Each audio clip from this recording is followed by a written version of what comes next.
नमस्कार। महाकुंडली योग में आप सभी का स्वागत है।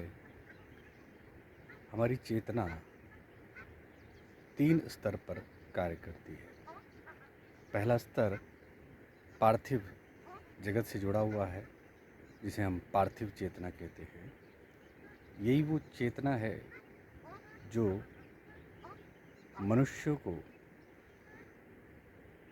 ये चेतनता देती है कि वो एक मनुष्य है, और पशुओं की चेतनता का आभास कराती है। जो जैसा जीव है, कीड़ा है तो कीड़ा, पक्षी है तो पक्षी, उस पक्षी का जो नेचुरल प्राकृतिक स्वभाव है, वो जो अनुभव कराता है, वो पार्थिव चेतना है। पार्थिव चेतना चूँकि पृथ्वी तत्व उसमें अधिक है, इसलिए उसे हम पार्थिव चेतना कहते हैं। उसमें यदि आग्नेय तत्व अधिक हो जाए तो वो आग्नेय शरीर हो जाएगा।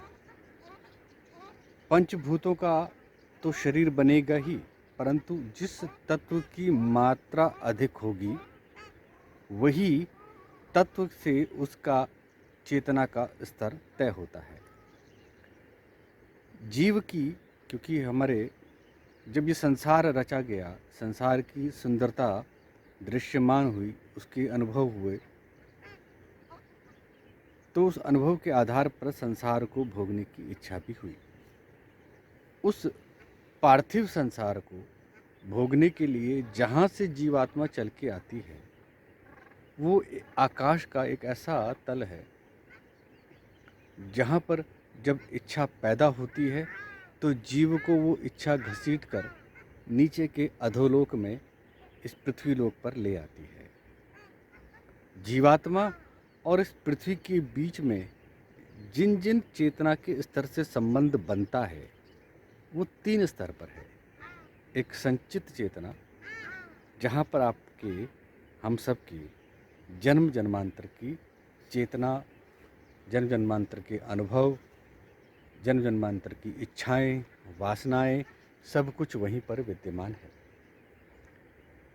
दूसरा, उन बहुत सारे इच्छाओं के समुद्र में से जो प्रबल है, जिसमें तीव्रता है, जिस इच्छा की बहुत उत्कंठ कामना है, उसके आधार पर प्रारब्ध जीवन के साथ जीवात्मा का संबंध हो जाता है।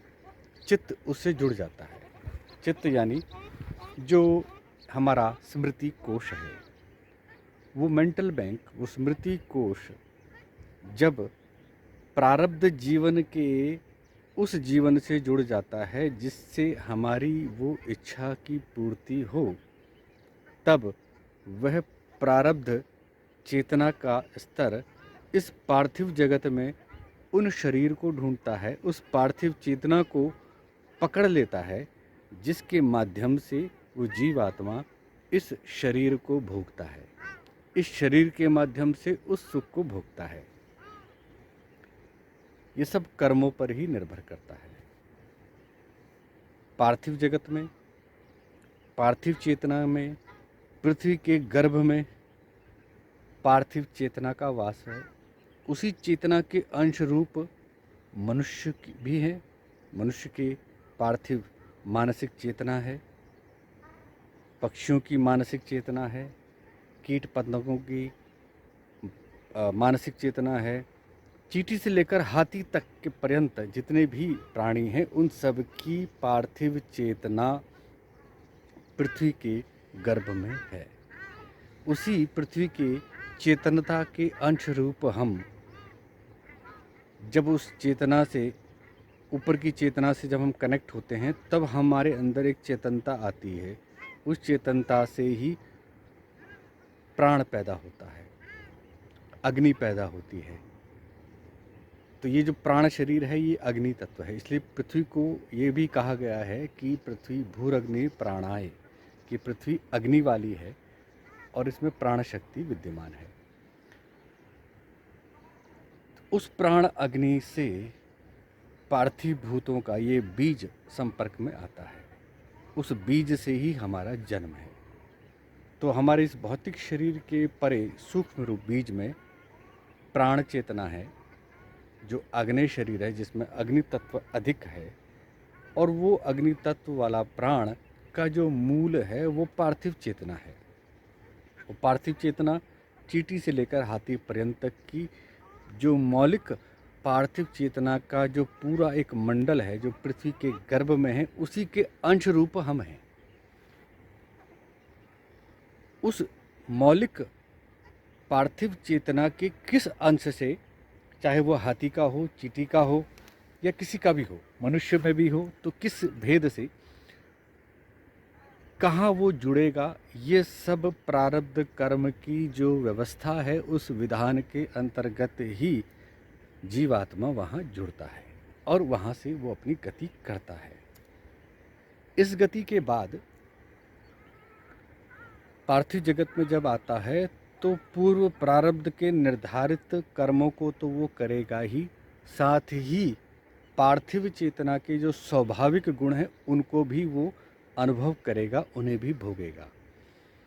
जैसे जन्म से पूर्व किसी ने मृत्यु का अनुभव किया तो उसकी आयु अधिक है, कल्पना करते हैं, परंतु जब वो इस पार्थिव चेतना में आता है तब वह वृद्ध के अनुसार, वृद्ध जैसे व्यवहार करते हैं, संस्कार, तो वैसे संस्कार वैसा व्यवहार नहीं करता। वो बालक की तरह ही व्यवहार करेगा कुछ वर्षों तक, क्योंकि उसमें पार्थिव चेतना जो प्राप्त हुई है वो नई चेतना प्राप्त हुई है। और वो नई चेतना, वो नई पार्थिव चेतना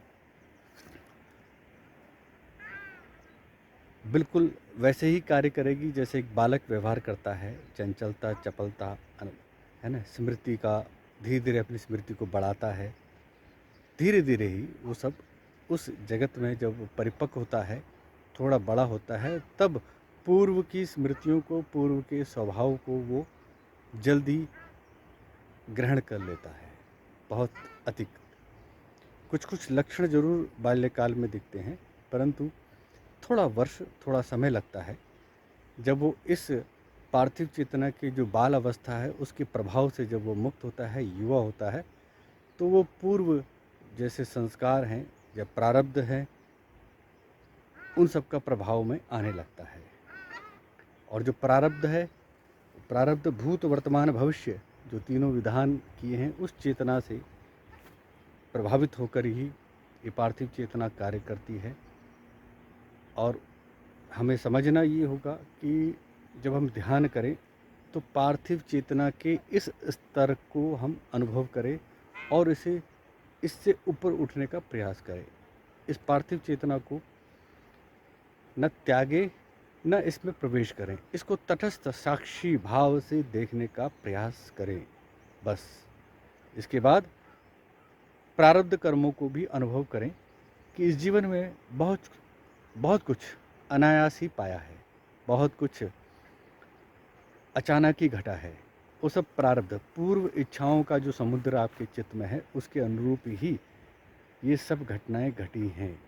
तो उसको भी अनुभव करें और उसके उपरांत ये भी माने कि ये प्रारब्ध जो जीवन है, जो चेतना है, वहाँ जो प्रोग्राम बन गए हैं वो भी एक चेतना का निर्माण किया, उस चेतना का हमारे मस्तिष्क पर प्रभाव होता है और हम समय अनुसार वैसे ही कर्म करते हैं जैसा कि प्रारब्ध ने रचा है, प्रारब्ध में तय है। उस प्रारब्ध से परे जो सागर है, जिस सागर से हमारी इच्छाएं गतिमान होकर इस मायावी जगत से जुड़ती हैं, वो संचित चेतना का समुद्र है। उस समुद्र को भेदने के लिए प्राणमय कोश को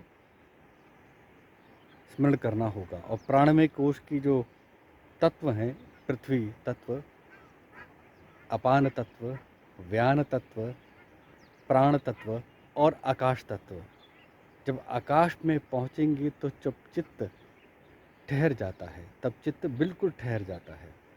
और चित्त के ठहरने से शब्दों का जो प्रवाह है, भावनाओं को जो प्रवाह, वो थम जाता है।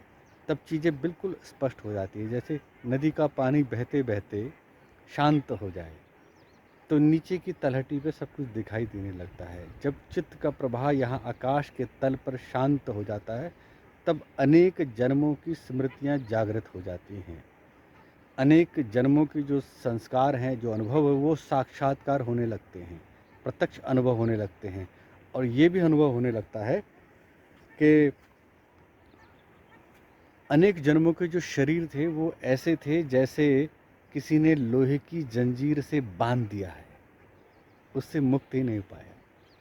और ये जीवन भी कुछ ऐसा ही है कि जैसे इसे बुरी तरह से पकड़ लिया है जीवात्मा को, और इससे परे वो मुक्त नहीं हो पा रहा, अपनी स्वेच्छा से प्राण छोड़ नहीं पा रहा। परंतु जब प्राण में कोश का अभ्यास होगा, प्राण में कोश का अभ्यास से जब आकाश के उस स्तर को हम पकड़ने की प्रयास करेंगे, उसको अच्छी तरह से अनुभव करेंगे, तब ये स्थिति आएगी कि हम अपनी संचित चेतना में अपने प्रारब्ध और अपने पार्थिव चेतना के स्तरों को साक्षात्कार दृष्टा भाव से देख रहे हैं। तो धीरे धीरे इच्छाओं से मुक्ति, इच्छाओं को विश्राम देने का प्रयास, इच्छाओं को पूर्णतः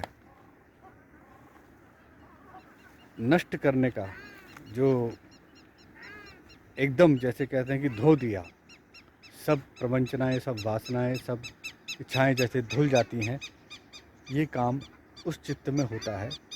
ऊपर से कोई दिव्य धारा होती है उस आकाश के तल पर हमारे पुकारने से, जो हमारे भीतर के समस्त मलों को नष्ट कर देती है, समस्त द्वेष भाव को नष्ट कर देती है, समस्त राग और इच्छा को नष्ट कर देती है। तो प्राण में कोश को समझने का प्रयास करें, प्राण में कोश पर चिंतन करें, उसके समस्त अंगों को अपने दिमाग में अच्छी तरह बिठा लें, क्योंकि आपकी पार्थिव चेतना इस प्राण से जुड़ी है। जब तक प्राण है तब तक पार्थिव चेतना बोल रही है, सुन रही है, समझ रही है, और इस माया जगत को भी भोग रही है। तो इस जगत को भोगते हुए भी कुछ देर समय ज़रूर निकालें और अनुभव करें, कुछ देर अपने इस नाम से परे, अपने स्वरूप से परे, जो मौलिक स्वरूप है, उसका अनुभव करें। और वो प्राण में के आकाश के तल पर जब तक आप नहीं पहुंचेंगे, तब तक चित्त नहीं ठहरेगा। चित्त नहीं तो भगाएगा, सोचने ही नहीं देगा। कभी कोई विचार आ गया, कभी कोई विचार आ गया। हम विचारों से मुक्त नहीं हो पाएंगे, हम शरीर से मुक्त नहीं हो पाएंगे, हम शरीर की इच्छाओं से मुक्त नहीं हो पाएंगे, हम इस जगत की माया से मुक्त नहीं हो पाएंगे। क्योंकि ये संसार पंच तत्वों का बना है, इसलिए पृथ्वी, अपान जल तत्व, व्यान अग्नि तत्व, प्राण वायु तत्व और आकाश आकाश तत्व, ये 5 प्राण के मौलिक स्तर पर हम जब जाएंगे तो संसार वहाँ पर तिरोहित हो जाता है, संसार वहाँ पर अदृश्य हो जाता है। केवल मूल मौलिक तत्व ही वहाँ पर विद्यमान रहते हैं। और आकाश के तल पर जब चित्त का संबंध होता है तो चित्त के पटल पर जितने भी जन्म जन्मांतर के लेयर्स स्तर जमे हुए थे, जितनी कहानियाँ जमी हुई थी, वो सारे अनुभव उद्घाटित होने लगते हैं, प्रकाशित होने लगते हैं। तब हमें ये एहसास होता है, अनुभव होता है कि माया बड़ी विकट है। जिसके मन में वैराग्य है, जिसने इच्छाओं का त्याग कर दिया है, वही सुखी है, वही विजेता है। तो विजेता बने, सुरक्षित रहें और समय का सदुपयोग करें। समय का रथ किसी के रोके नहीं रुकता, इसलिए समय का सदुपयोग करें, समय का सदुपयोग करें। धन्यवाद।